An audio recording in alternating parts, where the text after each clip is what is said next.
Last year, two American researchers walked into 8 Japanese preschools expecting to study picky eating. They walked out with a finding so unsettling it was later published in a peer-reviewed medical journal under one word: non-existent, not rare, not lower, non-existent. Across 8 schools and hundreds of toddlers, the researchers watched 2 and 3-year-olds quietly eat simmered daikon, miso soup with seaweed, grilled fish with the head still on, and full bowls of unfamiliar vegetables. And not a single child refused. Not one tantrum, not one negotiation, not one frantic mother packing a backup bag of crackers in case her toddler refused the lunch. Meanwhile, back in the United States, a landmark study published in the Journal of the American Dietetic Association found that the share of children labeled picky eaters by their own parents rose from 19% at 4 months to 50% by 24 months. 50%. So this is the question I want you to sit with for the next 7 minutes. What do Japanese parents know that we don't?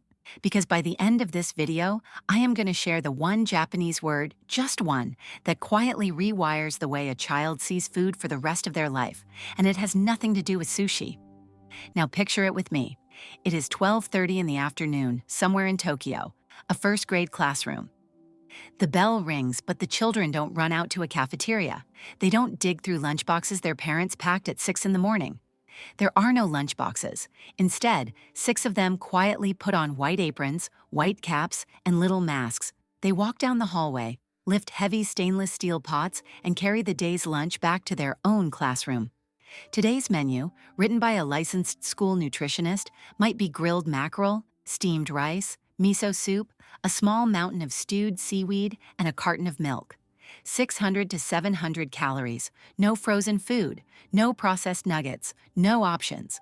The children serve every classmate, including the teacher, who eats the exact same meal at the exact same desk. Then, before anyone takes a single bite, the whole room presses their palms together and says, "Itadakimasu," which means humbly, "I receive this life." And then a 5-year-old eats fish, with bones in it, without complaint. Now compare that to the scene playing out in millions of American kitchens at 5:30 in the evening, where 1 in 2 children is refusing dinner, where parents are quietly opening a second box of chicken nuggets, where moms are wondering out loud, why is this so hard? Why does my child treat broccoli like a personal insult? The answer is not genetic, and this is where it gets uncomfortable. In 2023, 2 researchers named Janet Wojcicki from the University of California, San Francisco, and Akiko Kawanami from Chiba University published a study.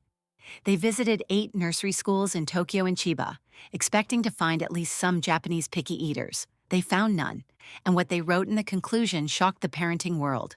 Their exact words: "The frequency of picky eating in the United States may be a culture-bound syndrome, or a behavior specific to American and Western cultural norms." A syndrome, meaning not a phase, not a personality, not a stage your child will outgrow. A pattern of behavior produced by Western parenting culture itself. They argued that picky eating appears most often in places where children are given independence and choice with early feeding decisions. Read that one more time. The very things American parenting books tell us to do, give your child choices, let them decide, respect their preferences, may be the exact things creating the daily mealtime war in our homes. And here is the statistic that should stop every Western parent cold. According to UNICEF in the United States, nearly 42% of children ages 5 to 19 are overweight or obese. In Japan, the figure is just over 14%, the lowest of any developed country on Earth. And the gap is not because Japanese kids eat less. Japanese school lunches contain fried food, full-fat milk, white rice in real portions. The gap exists because Japanese children eat what is in front of them, without resistance, without snacks between meals, without sugary drinks. And it starts younger than you think. It starts the moment a Japanese mother does something we have been culturally trained never to do. There is a word in Japan you have probably never heard: Shokuiku. It became national law in June 2005, when the Japanese government passed the Basic Act on Shokuiku. Yes, food education is literally written into Japanese law. The law says that food education must help citizens keep healthy dietary habits throughout their lifetime. Imagine that. A country that loves children so much, they decided how children eat is too important to leave to chance. Under Shokuiku, almost every public elementary school serves the same lunch to every child. Children cannot bring lunches from home. They cannot bring snacks. There is no separate kids' menu. There is no negotiating. There is no, well, she only eats white foods. And here's the part that breaks the Western brain. Japanese children are taught from age 2 that food is not a personal preference. Food is a relationship with the farmer who planted the rice, with the fisherman who pulled the mackerel from the sea, with the mother who simmered the broth. To refuse food is not pickiness. It is to refuse the gift of someone's labor and someone's life. And there is one more word for it, motenai, which means what a waste, but in a deeper, almost sacred sense. The grief of letting something precious go unused. I want to tell you something personal. The first time I sat in a Japanese kitchen as a guest, I watched a 3-year-old finish every single grain of rice in her bowl. Every grain. Her mother smiled at me and whispered, "Every grain has 7 gods inside it." She wasn't lecturing her daughter, she was telling a story. And in that moment, I finally understood something we have lost. Western mealtimes have become transactions. Eat your vegetables and you get screen time. 2 more bites and you get dessert. We have turned food into a bargain. Japanese mealtimes are a ceremony, quiet, slow, grateful.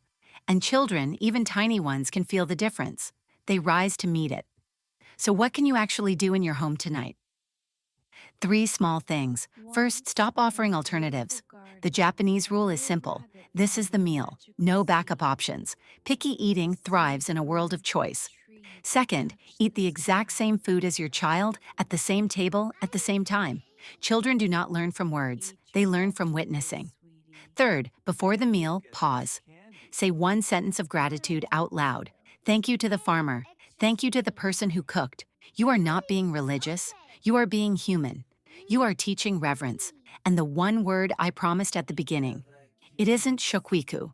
It isn't morenai. It is itadakimasu. 3 syllables said before every meal in Japan. It does not mean let's eat. It does not mean enjoy your food. It means I humbly receive your life so that I may continue mine. Imagine teaching your child to whisper that. Before broccoli, before fish, before a bowl of pasta. Because picky eating doesn't end when a child is overpowered. It ends when a child is awakened.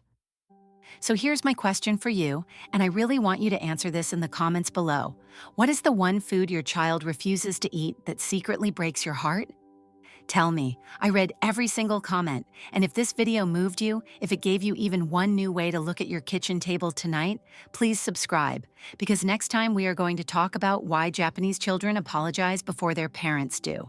And it may be the single most beautiful thing I have ever learned about raising a child.